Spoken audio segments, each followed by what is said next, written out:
the procrastination and delays, and what kind of timetable for publication could reasonably be expected. The director of the team at the time was Father Benoit, who on 15 September 1985 wrote to his colleagues in this letter, a copy of which is in our possession.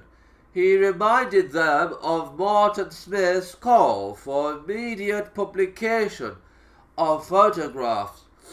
He also complained as if he were the aggrieved party about the use of the word scandal, not just by Morton Smith, but by Naiman as well. In the Knesset, he went on to state his intention of recommending John Strugnell as chief editor of future publications, as he requested a timetable for publication from each member of the team.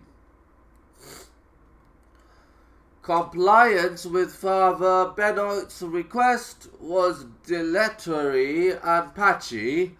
The Department of Antiquities, prodded by Neiman, wrote to him again on 26 December 1985, repeating its request for a report and for answers to the questions it had raised.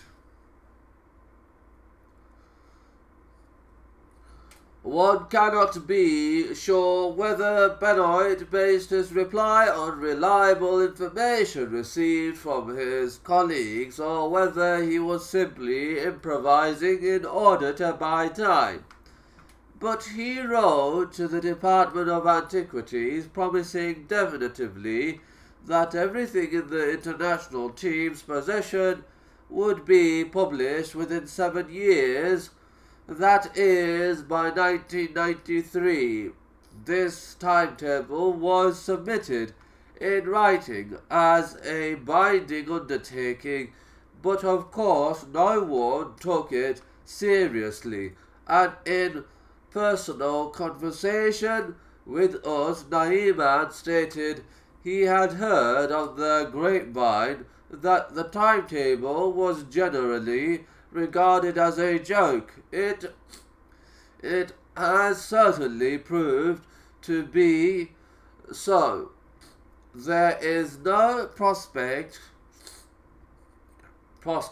whatever of all the Qumran material, or even a reasonable part of it, appearing by 1993. Not even the whole of the material from K4 has been published, following Allegro's volume for discoveries in the Judean desert back in 1968. Only 3 more have been issued in 1977 and 1982 and 1990, bringing the total number of volumes to 8.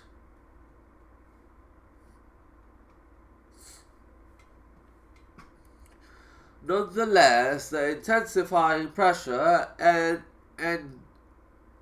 engendered panic among the international team, predictably enough.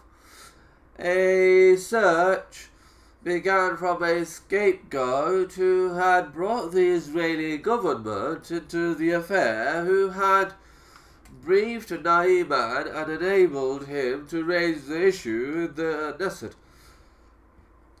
Perhaps because of the repetition of the word scandal, the team concluded Geezer Vermes to have been responsible. In fact, Vermes had nothing whatever to do with the matter. It was Robert Eisenman who had briefed Neiman. Eisenman had learned from the omissions of Roth and Driver. He appreciated that the entire edifice of the international team's consensus rested on the supposedly accurate data of archaeology and paleography. Roth and Driver had correctly dismissed these data as irrelevant, but without confronting them. Eisenman resolved to